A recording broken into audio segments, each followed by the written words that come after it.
At some point in my life, I got bit by the bug, the do-it-yourself bug, that feeling that you just have to craft your own thing. You can't find it anywhere, you might as well build it. And that's kind of where I got all of my shelves up here, was just doing it myself. I couldn't find that one exact shelf that I needed, or with the durability that it needed, or just for the size that was needed. So I decided to build it myself, and it was a very interesting and a very self-fulfilling experience. And so when I seen that do-it-yourself was coming around in the fall 2022 anime season, original done by Pine Jam, I immediately jumped on board. 1, because it's an original. 2, because the PV looked fantastic. 3, because it's slice of life. Everything is just kind of adding up that this is a show for you, Andrew. And sure enough, I am very overjoyed by the first episode and the impression that it gave me, really exceeding my expectations for what this series could possibly be. But this is my thoughts on the first episode of Do It Yourself, so let's jump right into it. Do It Yourself opens up in what seems like a slightly futuristic Japan. We have a lot of drones everywhere. You'll get a sense from some of the schooling that one of the girls does that it seems like things are a little advanced. But our focus goes in on the girl named Serufu, who is currently being woken up from her sleep by her neighbor Miku, who she calls Puddin. And Puddin really badly wants to know if Serufu has gotten to the same school that she did. But unfortunately, it seems because Serufu is such a daydreamer that she messed up on her quizzes, she did not get into that school, which really seems to upset Miku because you get a sense that she really badly wanted to go to the same school that she did. But she's super tsundere, so she just says she's baka and closes the window. Following this, we have Serufu going to school, and you get a really quick sense that the school that Serufu is going to is kind of the less advanced school, and the school that Puddin is going to is this big, huge, massive school that's actually built around it, which is quite odd, but that's a thing. But it doesn't seem like Serufu's really bothered by this. She's going to school. She enjoys her school. She goes back home.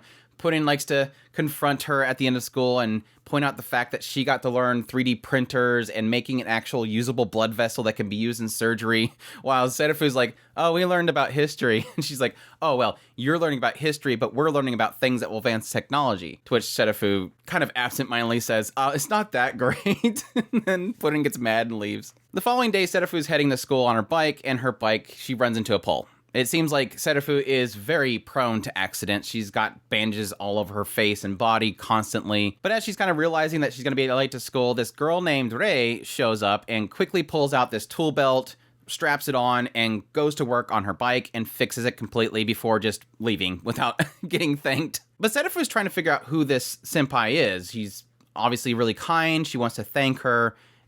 She even gets a little bit of fear by her classmate Takumi, who says that, oh yeah, she's the one that's known to chase people around with hammers, like she's super violent or something. So you should probably thank her really nicely, otherwise it could be bad for you. Serufu goes to where she believes Rei's class is, and they point her in the direction of this small little shed that's behind the main building, which apparently is what could be the do-it-yourself club. Serufu goes there, ends up meeting Rei, thanks her for what she did, and then she kind of gets drawn into what she's doing in that little particular shed, which, yes, is crafts. After Serufu questions what she's doing there, she's like, oh, I'm making a shelf. And so she actually welcomes her in and allows her to drill one of the screws into this shelf that she's making, which, yes, she over-torques, the screwdriver goes crazy, flies over, and she falls into a big old bed of boards. Again, Serufu is very prone to damage. But it's cute because what kind of follows this is Serufu goes back home. She has a little conversation with her mother, which we come to find out that Serufu really liked crafts when she was young. She used to always do carving and stuff, but of course, every single time she would injure herself. So eventually it came to a point where her mother had to stop her from doing any sorts of crafts. Crafts are prohibited, slapping a sign on the wall. But through Serufu recalling these memories and recalling how she used to draw a bunch, she remembers her friend Pudding, or Miku, her neighbor, and how they used to always hang out together and they were really good friends. There was this bench that was in Pudding's yard that they used to hang out on, but that bench is no longer there. And so recalling these memories and kind of missing Pudding, she decides that she's going to craft a bench. If this bench was there again, if I can make a bench to put back in this spot, maybe the two of us can connect again. To which she immediately goes back to the shed behind the main building. At that time, Rei is currently having a conversation with one of the teachers, who ends up actually being the advisor of that particular club. And as you would guess, yes. There's question marks as to if it is a club or not because she doesn't have enough members. She's the only member and they need 5 total. To which Rei immediately pulls in Serufu and says, well, she's a candidate. You're going to join the club, right? You're going to join the club, right? You're going to join the club, right? And yeah, eventually Serufu decides, this is something I worked on. This shelf right here, this little mess up that I have that she claims kind of gives it character, is exactly what I want to do. So yes, she decides that she's going to join the club, so they have now 2 members and need to get 3 more. And that kind of bookends the episode. Really fantastic start for this series. My thoughts on it so far is I'm on board. I'm absolutely in love with this series so far. It's got everything in there that I kind of want. It's very laid back, it's slice of life, the art style is very unique. It almost has a very framey look to the animation, but I think it's to kind of accent the overall animation that they're doing here. Everything looks very lively, it looks very sketchy, and it has, again, its own art style that I really do enjoy. It's very messy, so to speak. But I think at the heart of everything, the thing that was really drawing me in is that even in one episode, we're already establishing this kind of yearning. There's both a yearning for craftsmanship, for designing your own thing and making your own thing, but at the same time, that yearning for a friendship that was kind of left behind. It really does feel like Setterfu does have sort of a I don't care sort of mentality. She's very in her own pace. She's a my pace kind of person. Her head's always in the clouds. You see this moment where she's in the classroom. Her mind is envisioning herself floating on a cloud above the city. There's very few things that sort of faze her, and yes, she's very clumsy, and that's probably going to be to her detriment in this particular club.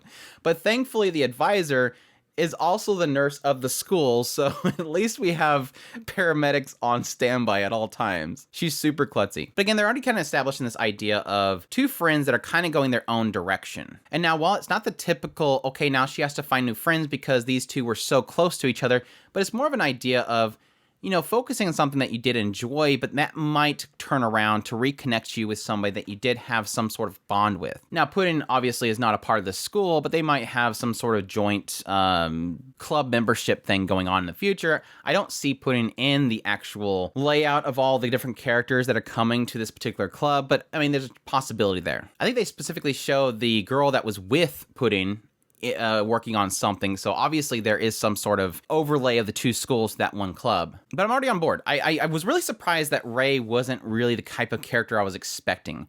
I was expecting her to be the very silent, no emotion, serious type, but she does feel like a little bit more natural, which I think will blend better for a slice of life show rather than it being a comedy or something where she has to fit some sort of, you know, stern, quiet type archetype that you would typically expect from these types of series. Obviously, having somebody that's more experienced in the do-it-yourself, you sort of need somebody that's good at communication and somebody that's patient. And she seems like she has both of those things. Despite Setterfu messing up on this particular shelf, she's accepting of it and she kind of just says, you know, it gives it character. It's fine. And that's exactly my experience with doing my own do-it-yourself type of stuff. Now, granted, I have done things like build entire barns and stuff with my father, but doing something that's by yourself, that's more smaller, there's an experience that's to be had there. And I'm really feeling like this could capture that. I think the moment that Setterfu comes up to Ray and says, why are you building a shelf? You can just buy one.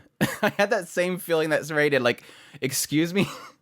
Why would you buy it? Make it. Well, technically, again, she points out the idea that I couldn't find anything the size that I needed. And that's really the thing that I, again, kind of had with my shelves up here, is I needed something that would fit Blu-rays and fit light novels perfectly without too much space or too little space. But additionally, the capability of holding a large amount of books requires some sort of build that can support that.